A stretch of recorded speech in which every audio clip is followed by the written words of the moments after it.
There we go. Thank you, everyone, for coming today and attending Jilliana's colloquium. Just a brief introduction of myself first. My name is Dr. Aprille Young. I am Jilliana's chair for her doctoral project committee. I am joined by Dr. Enin Rudel, who is the second reader, and we worked with her during this labor of love project. So for those of you who do not know what a colloquium is, it's a celebration. It is not a traditional dissertation defense. She has defended her work to us the entire year of building this together. So this really is just a celebration of the work that she has put together and all of the blood, sweat, and tears into this awesome model that she will be presenting today. It'll start out with me introducing her, going into the presentation, and then there'll be a discussant. Jilliana has a panel with us today, which is super exciting, that will discuss her work and her model a little bit more in detail, and then we'll open it up for Q&A, and after that, we'll go into the congratulations once I press the button that officially makes her a doctor. So, just to give her a formal introduction, Jilliana Robin Alice Jean Charles is a prior entrepreneur turned portfolio serial entrepreneur and metaphysical scientist. She brings interdisciplinary experience from a variety of industries and schools of thought, including sociology, psychology, cognitive sciences, retail, academia, human resources, residential counseling and programming, life and career coaching, and performance and entertainment. One of her most recent coaching projects is via the website, theleaderdevelopmentcoach.com. Similarly, the frameworks that Jilliana will present today are an integration of subject matter areas, ultimately presenting a salient business case for aligning the scientific community of disciplines and entrepreneurial leaders and business organizations to the realm of spirituality for the future of work. Jilliana's wanderings about her own genetic origins and divine calling has been a part of the impetus for the present research that you'll see today. And she would like to spread the good news that divinely inspire others into their own callings. Jilliana is a key witness to the success of her own lifelong process of developing a personalized leader identity and advocates for others to also discover and embrace their own true and authentic leader identities. And with that, I officially hand it over to Jilliana for her presentation. And I do ask that if everybody wouldn't mind muting themselves during the presentation, and then you can unmute yourself when the Q&A starts. Thank you so much. Thank you. Thank you so much, Dr. Young. Thank you so much for that wonderful introduction. And thank you everyone for being here this evening. I'm so pleased and honored to have all of this support and participation. And I want to thank my committee, certainly Dr. Young, Dr. Rudel, for supporting me throughout this process. It's been at least a year for the doctoral project piece of it, but of course, the program is 4 years in length. And I just have so many people to thank. I always get nervous about this part because I'm like, oh, the list could be long. And I really am a grateful person to begin with. I have a lot of gratitude just meeting people, just coming into interaction with folks. I learn a lot from different engagements. I certainly want to thank my panel of discussants. I know this is not really a usual thing where we have panels often, but I'm so glad to have Dr. Reverend Jim Clouser here, to have Jasmine Myers here, Elizabeth Saunders here. I'm so thrilled to have Delphine Adou here. And I think they will really give a well-rounded discussion portion of our research, of my research and of our talk today.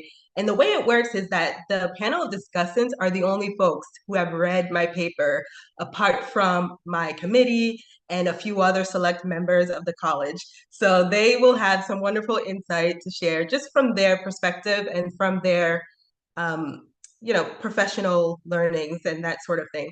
I also want to thank each and every one of my family members who are here, certainly my siblings, first and foremost. They've seen the good, the bad, and ugly of my journey throughout the 4 years and just my development process. So today I'll be talking about adult development and what that learning looks like. And I've had to undergo that while learning it. And, you know, my sisters are a witness to that. But just big thanks all around to all the faculty, to my cohort, everyone. So I'll probably say even more thanks at the end, just to kind of sandwich it in. But let me just get the presentation up on screen so we can get going with that. I also want to mention that now that my presentation's up on screen, I can't actually see everyone or the chats. I used to be pretty good at that. I don't know how I forgot. I think now that I'm getting ready to exit the program, which I love, by the way, but you know, it's just been kind of a long and just tiring process, especially towards the end. Now that we're here, I forget the different tools and tricks I used to use. So if you're chatting, I'm sorry, I won't necessarily be able to see it in the moment, but hopefully I'll be able to catch up at the end of the presentation. But of course, we have the agenda here, just as Dr. Young had already iterated for us. I want to mention up here at the welcome and introduction kind of part is that professionally, I'd love to go by Dr. Jill or DrJilliRobin, which happens to be my first and middle name. I just feel like that's more straightforward professionally and just commercially than my very long name. But just wanted to mention that right up top. And so as I get into my doctoral presentation, just a warning, it's going to be a little bit of a navigation because I want to give you all a lay of the land, because ultimately I'm going to be proposing a theory and a model that I would like to implement going forward. I would like for the field of psychology to implement and utilize for themselves. And then, of course, all the other pieces of the agenda, which Dr. Young had already expressed in terms of the discussants and questions and a celebration in the end. So as an overview of the research, this is a theoretical study, which means that, again, I'm proposing a theory. I didn't necessarily go through a qualitative process or a quantitative process in terms of collecting participants, doing interviews, and all of that sort of thing. I really was doing a methodology that is really just a review of the literature. And I reviewed different areas of astronomy, biology, ecology, ontology, theology, psychology, entrepreneurship, and business management literature. And I know it's kind of a lot. That's just how my mind works sometimes. I just have a lot of different eclectic ideas that I like to bring together. And I think that's part of my superpower. That's why I've tried to make a new theory. So this will be a new theory and model of leader identity. The research does start from a general explanation of potential space travel and of a crisis of biogenetic origin. So it does point to a future of work with deliberately spiritual leadership and deliberately spiritual organizations, in addition to universal level awareness.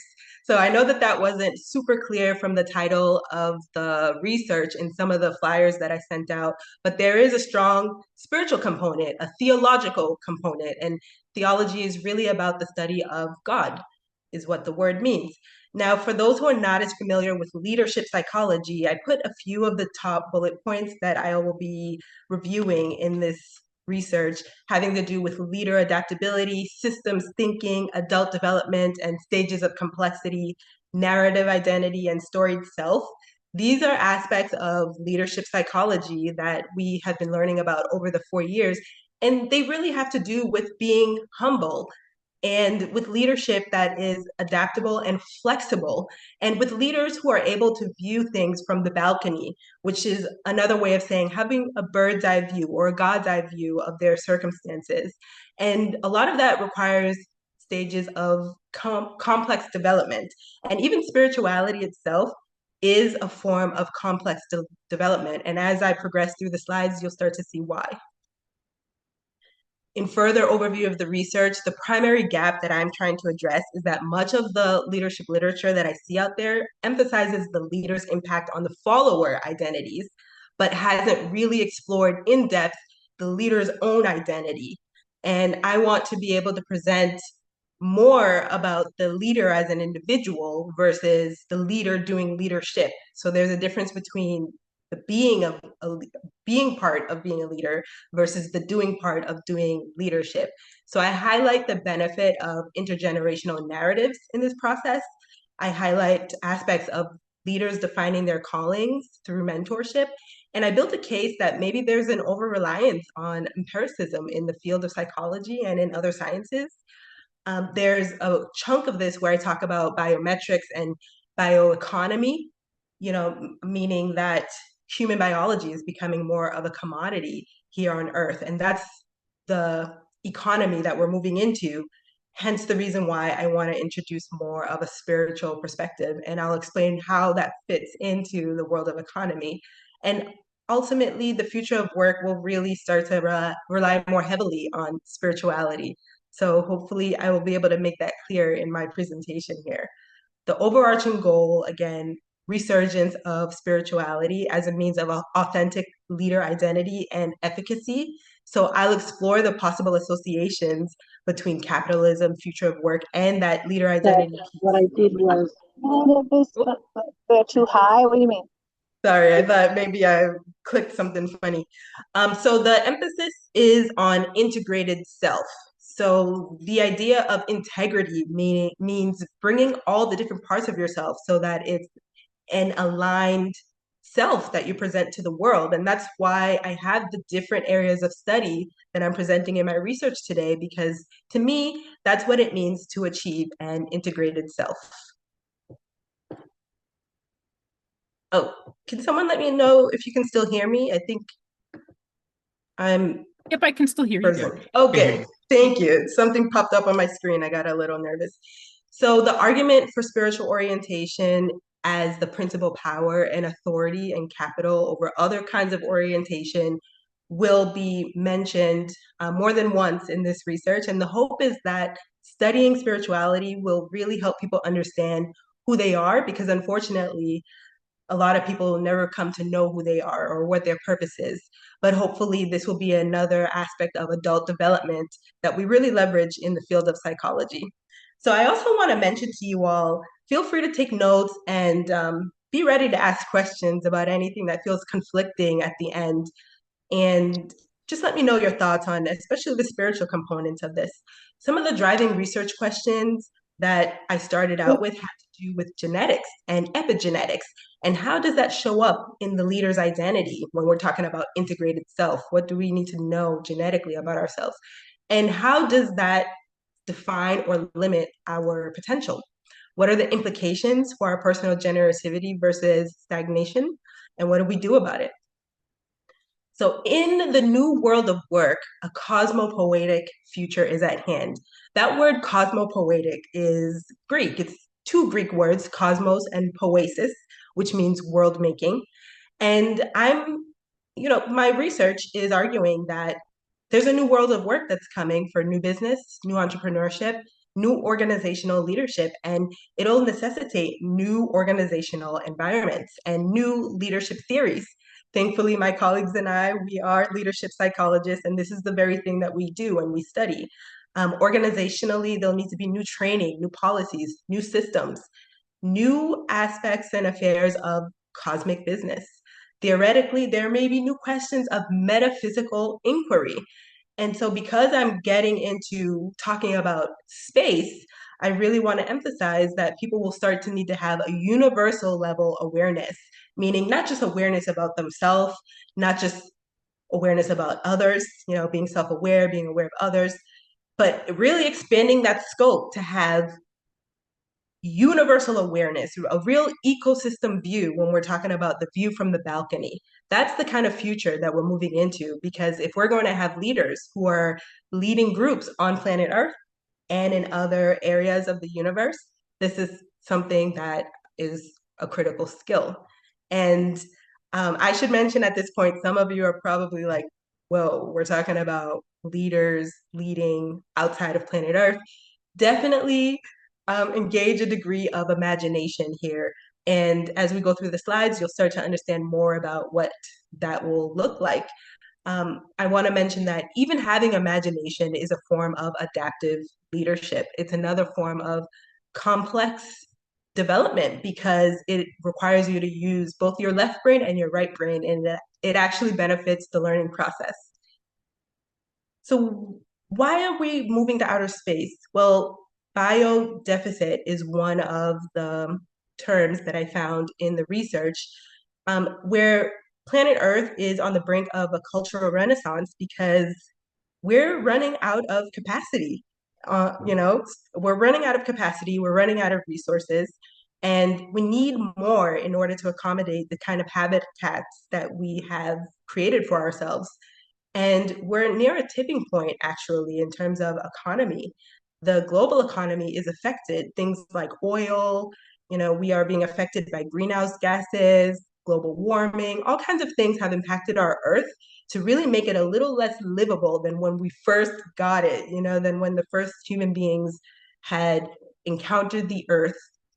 And it's not so much that the Earth didn't have enough resources to begin with, it's more about humans' management of the Earth as its dwelling place. So our planet, in some regard, may be on the verge of certain doom, and no one exactly knows what certain doom entails, but it might entail the entire ecosystem kind of going out or collapsing. And the evidence points to the fact that we need more planet, and we need it quickly. So that's where the Mars Society comes in. They were established by Robert Zubrin, and they're recognized as a powerful advocacy for space travel. Their vision is to have human settlement in outer space within the decade. So this is just a screenshot of their their website. And when we go to their tab about why Mars, they explain that Mars has a similar setup in the solar system as the planet Earth in terms of the kind of minerals and resources that are available, the very same ones that we're kind of running low on. So I know that this is not super readable, but I think this is just meant to just kind of show the website and to kind of highlight reasons why maybe the moon is not selected at this stage in the process, really because it doesn't have quite the same elements that we're looking for. Here, the Homo Spacians Foundation, which is a play on words rather than Homo sapiens, we have Homo Spacians. They're recognized as a research advocacy program as well. They're committed to converting humans into a multi-planetary species, and they propose a 40-year space exploration program. As we can see, they plan to have humans in orbit already, right now between 2021 to 2030. The next phase 2, from 2030 to 2040, they expect to have humans living on the moon. And I'm talking about space entrepreneurs and all kinds of people living on the moon. And then they talk about human settlement on Mars by 2040 to 2050. That's the phase 3. And the final phase is phase 4, the human colonization of space. So you see, these plans are already in place and they have been for a number of years. So this is something that is really within our lifetime that is happening, and it could be happening more quickly than we think. What I find really interesting is that the logo here is a human embryo. Why is that? I just am curious about that because this is essentially a travel agency or a program that is trying to develop travel, but for some reason there's a human embryo as part of their logo.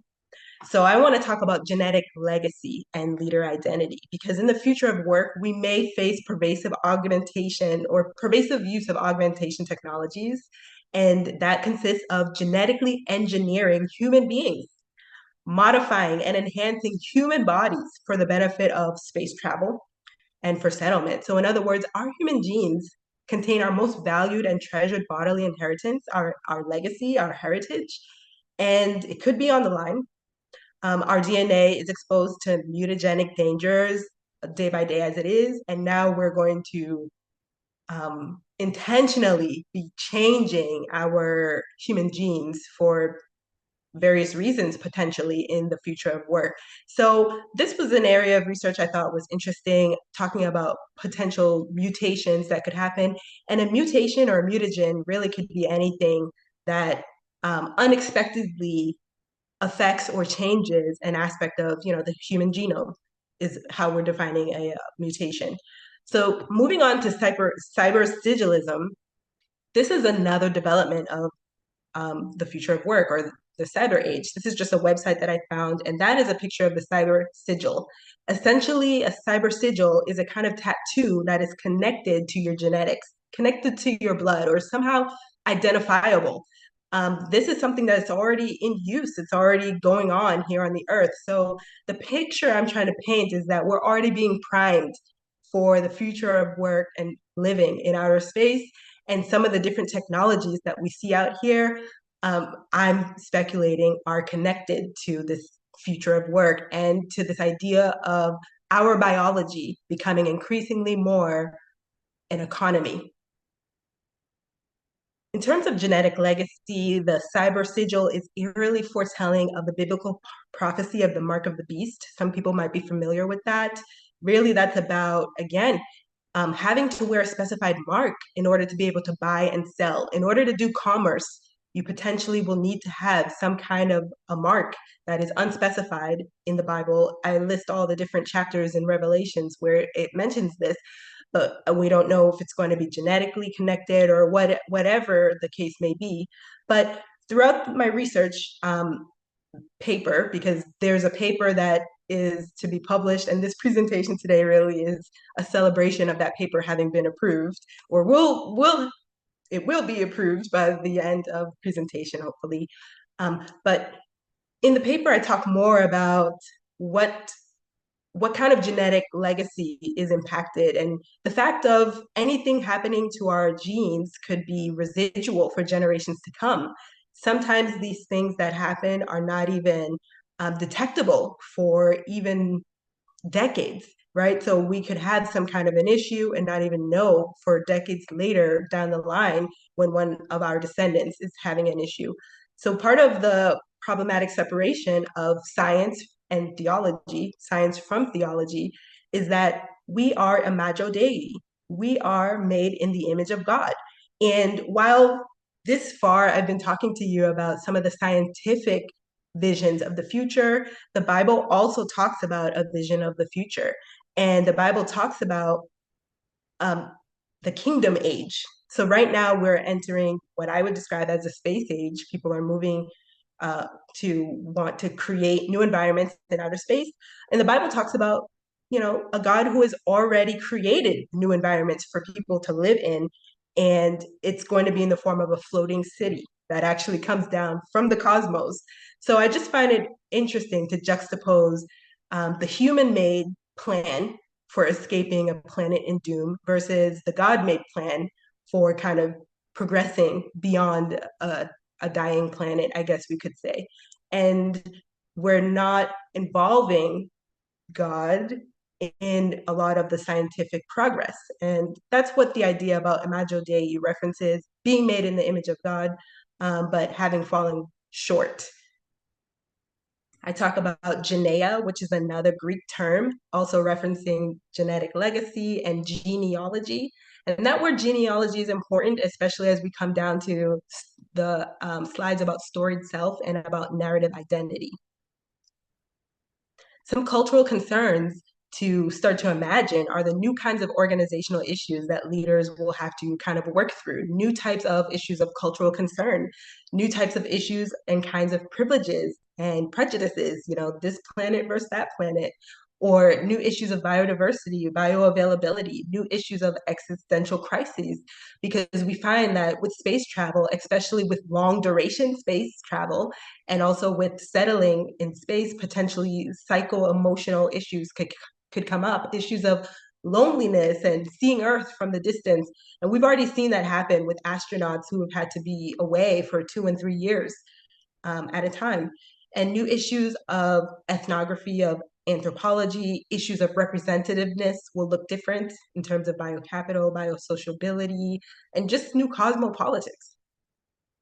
So this is ONET Online, which is an occupational resource listing, and it's a government-based website. And I was just looking on here about genetic counseling, and I saw that genetic counselors are seeing a much faster than average increase in terms of occupations. And again, this is me just speculating about how there seems to be just like already an imminent kind of feeling that there's going to be changes concerned with genetics and other professions that might also be seeing an increase that is faster than average are not quite seeing the much faster than average increase that genetic counseling is presenting.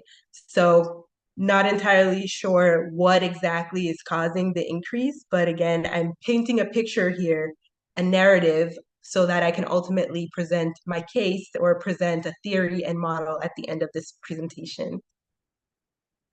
In terms of environmental suitability, the future of work really will require leaders to be self-advocates for themselves and for others in terms of self-efficacy, and what the environments will allow in terms of workability and genetics and work engagement.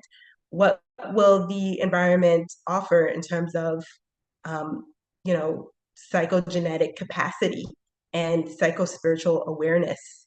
I think as we start to become more biocapital inclined, we need to offset that with more psychospiritual awareness.